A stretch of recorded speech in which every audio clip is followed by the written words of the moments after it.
Laurent Roland Antoninquez, bonjour. Ahmed Arikpa, bonjour. Bienvenue. Merci. On démarre par l'événement précis qui propose à sa une ce matin, reconnaissance de mérite de la 8e législature de l'Assemblée nationale. Talon félicite Vlavonu et le Parlement sortant. Oui, je crois de plus normal que de féliciter À nouveau, hein. Oui, à nouveau. J'ai envie de dire à nouveau. Oui, à nouveau. Enfin, Louis à nouveau. Vlavonu et le Parlement sortant, parce qu'en réalité, tout le monde sait que le Parlement, en tout cas la 8e législature, était totalement acquise à la cause du pouvoir en place. Et donc, c'est un secret de polichinelle que de dire cela un matin. Je crois que oui, les députés de la 8e législature étaient de bons ambassadeurs pour Patrice Talon, en tout cas en termes de vote des lois, bien évidemment, et puis en termes de, je dirais, entre griffes, de pattes de non-agression. Parce qu'on a vu une législature où les députés n'ont pas osé à un moment donné prendre la parole pour se prononcer sur des questions essentielles de la société, bien évidemment. Peut-être peu ou peu, parce que certains parmi eux craignaient de faire mal à leurs bienfaiteurs, bien évidemment. Parce que, comme je le dis, il y a certains parmi eux qui peut-être n'avaient jamais rêvé de se trouver à ce niveau. Vous rejoignez alors ceux qui estiment qu'il y avait au niveau de la 8e législature certains députés plutôt que d'être élus qui ont été nommés. Je ne dirais pas qu'ils sont nommés, mais je sais que j'ai vu au cours de 2019 à 2023, 83 députés. Bon, malheureusement, 2 sont partis. De 81 acquis la cause d'un pouvoir, même si certains parmi eux ont fait semblant d'interpeller le gouvernement à des moments donnés, c'est que dans l'ensemble, sur la question de la représentativité du peuple et du contrôle de l'ancien gouvernement, on dirait qu'ils ont signé un pas de non-agression avec Patrice Talon et qu'ils n'avaient pas voulu déranger son système, alors que c'est de leur rôle de pouvoir de revenir sur un certain nombre de faits parce que tout n'a pas été rose pour autant. En même temps, vous le disiez si bien, c'est un secret de polichinelle. Tous les honorables des députés donc, à l'Assemblée nationale pour le compte de la 8e législature sont issus des deux blocs. Oui, justement, mais on peut bien... C'est le contraire qui aura étonné. Non, on peut bien être de la même famille, mais avoir le courage de dire parfois des réalités à son parent pour dire, écoutez, arrête ça, c'est pas bon, parce que ça ne nous arrange pas. Mais ça, c'est souvent l'exception.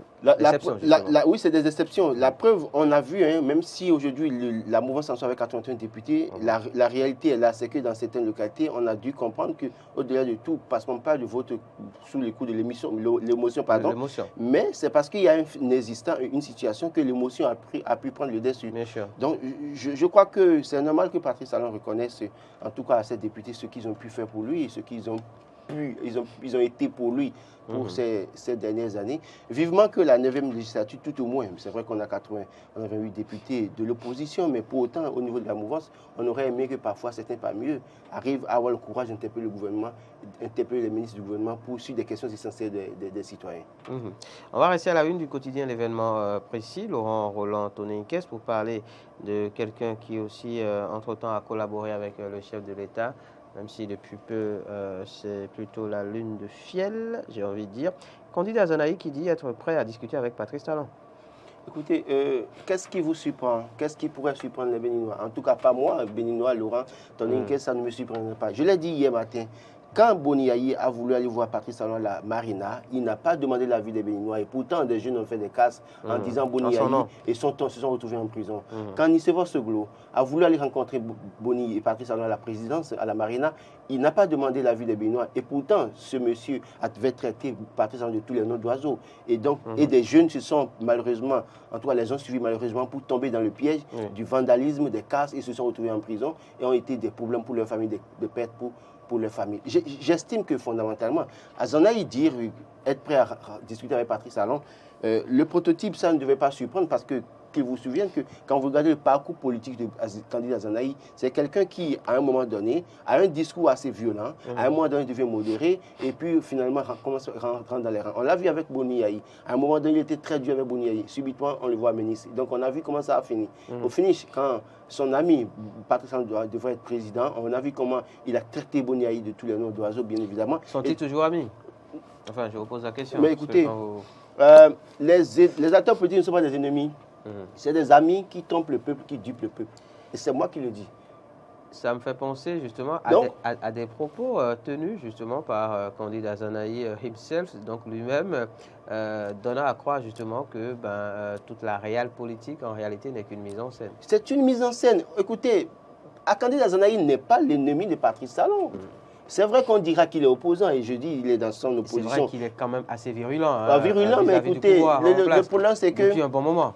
ce monsieur nous a dit, nous a promis qu'il irait chercher Boni Yayi en avril 2016. D'accord. Fort heureusement, Patrice Talon a gagné les élections. Il a fait la même promesse pour 2021. Vous avez eu une action de sa part? Écoutez, ne vous trompez pas, les acteurs politiques sont dans leur jeu, mise en scène. Et ils sont metteurs en scène, ils sont acteurs à la fois. Et le peuple, malheureusement, se fait duper, se fait tromper. Je crois que c'est pourquoi les Béninois doivent pouvoir comprendre. Donc, si Patrice Talon reçoit Candide Azanaï demain matin à la présidence de la République, ça ne devait pas me surprendre. Ça peut surprendre peut-être ceux qui n'ont pas compris ce qu'on appelle le jeu politique. Parce que c'est une question d'intérêt. À un moment donné, quelqu'un finit par capituler toujours et fait profil bas.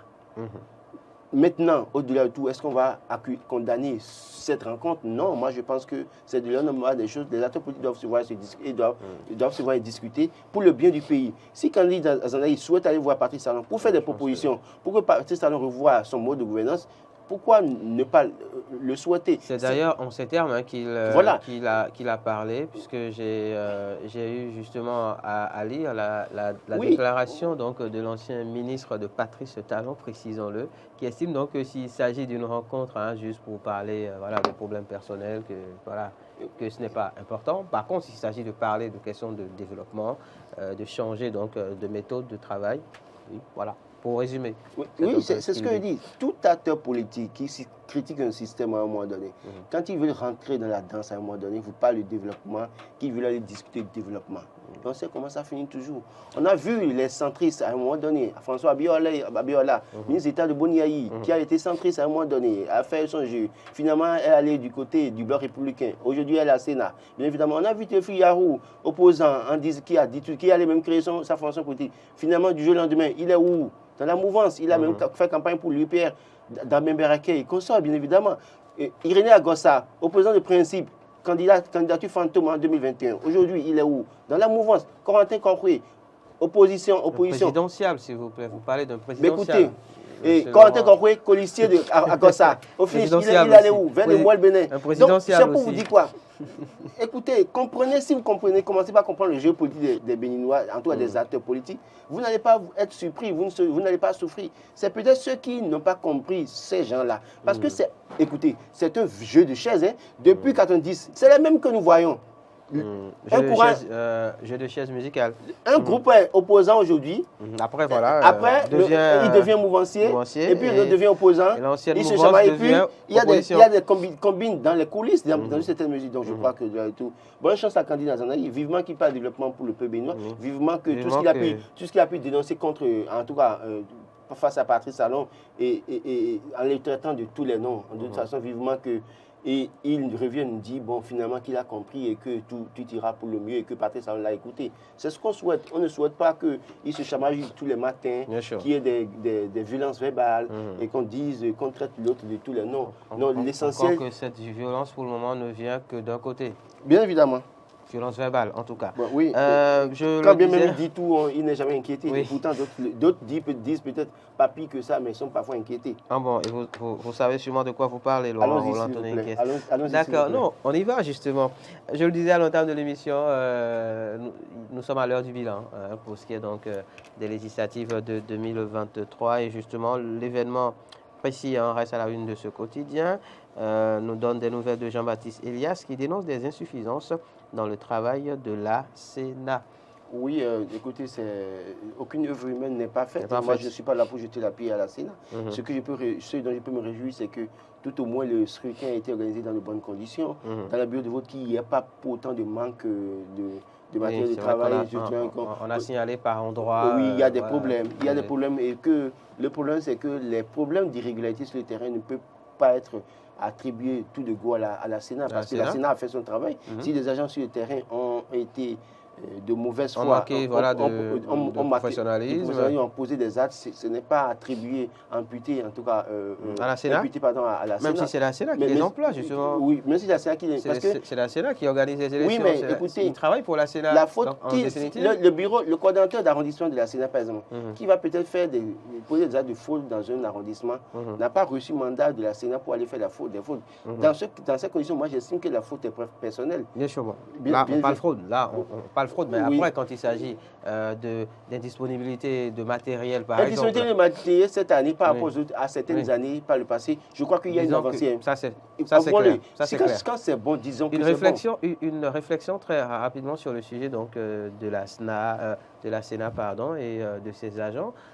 D'aucuns proposent par exemple que oui, il y a un certain nombre d'agents quand même qui soient peut-être, on va parler de permanence, d'accord, et qui soient formés à cette fin, qui puissent réellement donc s'imprégner de comment se fait ce travail, de sorte à ce que oui, à l'approche des élections, on n'ait plus à recruter donc des agents, à les former, parce qu'après on le voit bien sur le terrain, certains manquent cruellement de savoir en la matière. Non, je crois que il faut mettre l'accent sur la formation et peut-être au niveau de la formation avant les élections. Peut-être de faire un peu plus tôt.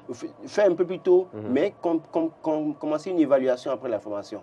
Là, ça permet de voir les meilleurs. Justement. Parce qu'en réalité, quand vous dites de prendre des gens qui seront permanents, c'est un problème. Le risque, c'est quoi?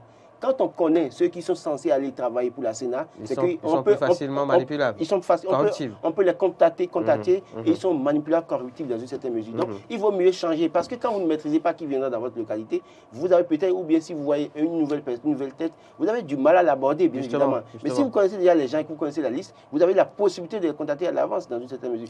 L'essentiel, c'est de faire une formation et de faire une évaluation pour ces agents et de trier les meilleurs pour qu'on n'en arrive pas. D'ailleurs, même quand on parle d'irrégularité, combien sont-ils à ne pas maîtriser? Ils sont peu nombreux par rapport à la grande masse. C'est vrai qu'il y a des choses à arranger, mais il faut décerner tout au moins un satisfait à la Sénat de Saka Lafia. Qu'on ne le veuille pas, il y a un travail qui a été fait. Moi, j'en conviens qu'ils ont fait un effort considérable qu'il faut les féliciter. Maintenant, peut-être les interpeller sur les irrégularités pour leur dire, écoutez, à l'avenir, voilà comment vous devez faire. Et c'est d'ailleurs pour ça que je dis, il faut former, mais commencez pas à faire des évaluations pour les agents dans le bureau de vote. Avant, nous, on prenait 5 000 francs. Mais cette fois-ci, les gens ont pris 10 000. On a tous fait. Voilà, donc moi, j'ai pris 5 000 francs en 2006 quand Boni y arrivait. Je suis allé jusqu'à Rouedo et je suis rentré. À l'époque, il fallait déjà commencer par la distribution des cartes. Des cartes, bien évidemment. Pour rentrer, on s'en sortait avec une bonne trentaine de mille. Voilà. Donc, mais là, maintenant, pour le bureau de vote seul, c'est 10 000. 10 000 francs. Sauf erreur de moi pas, puisque j'ai demandé à certains. C'est 10 000 francs. Donc, quand même, 10 000 francs, vous ne pouvez pas prendre 10 000 francs comme ça et aller faire mal remplir des procès-verbaux, ce n'est pas possible. Et mettre en péril les suffrages des gens.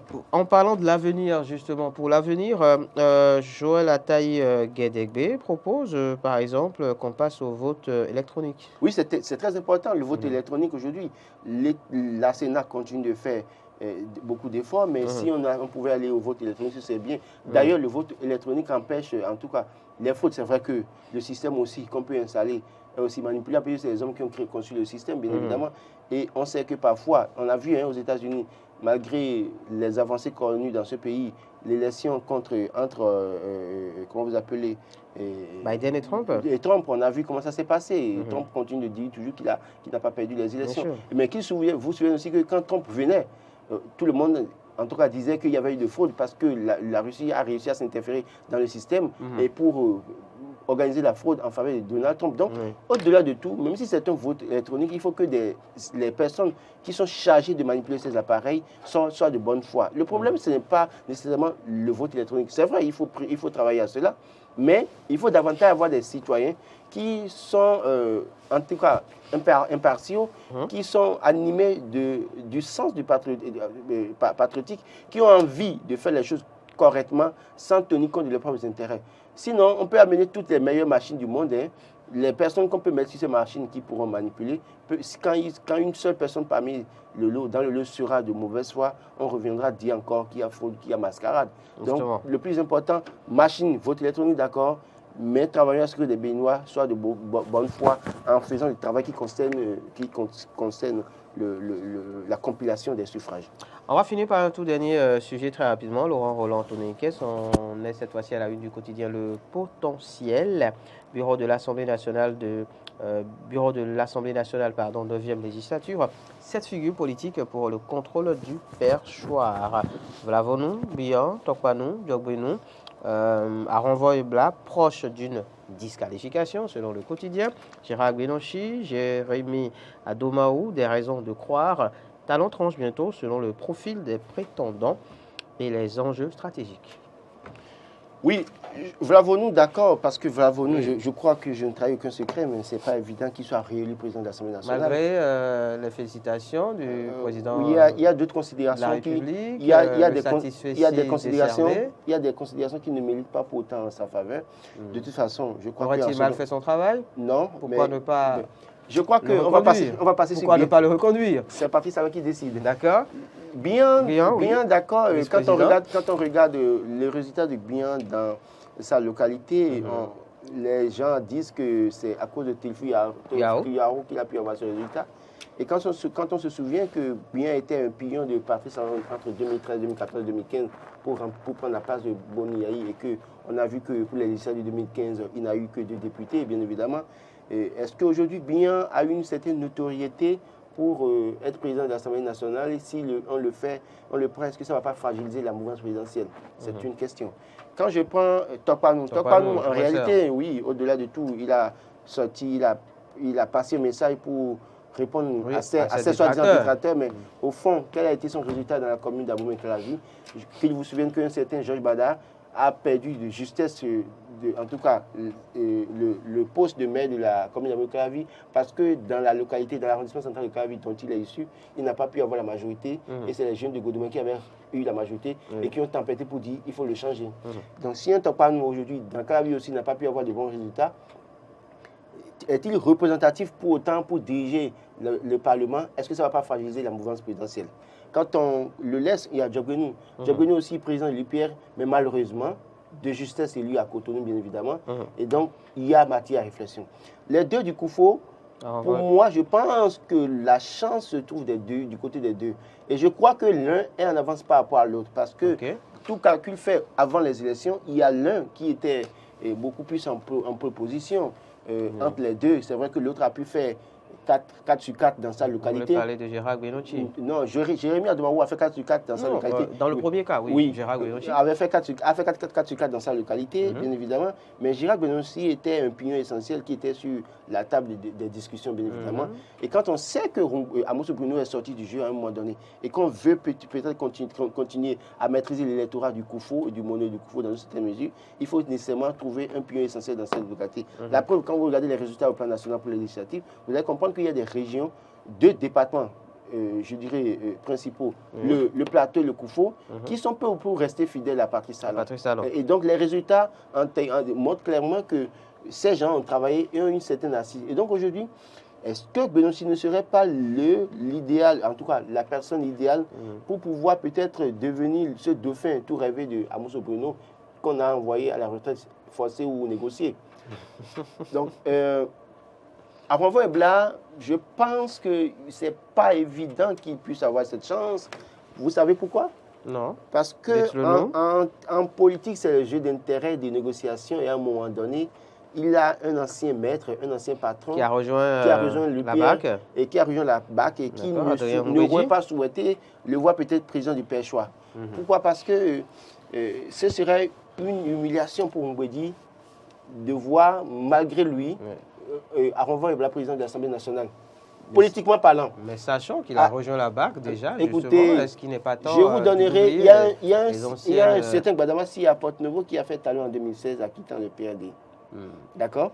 Après les élections, finalement, Rungodi a fini par rejoindre Patrice Talon, mais ce jeune a fait les frais de cette proximité politique. Et donc, en politique, c'est souvent compliqué quand votre ancien patron, que vous avez désavoué, rejoint votre nouveau patron, et encore que quand, dans le cas d'espèce, les intérêts ne sont pas les mêmes, vous êtes parfois très vite sacrifié. Et donc, il se peut qu'Envoi Blanc soit sacrifié sur ce terrain-là. Sur cet hôtel, pour utiliser, on va dire, cette image. Voilà, Merci à vous. Merci à vous, Laurent Roland, Tony Nkes.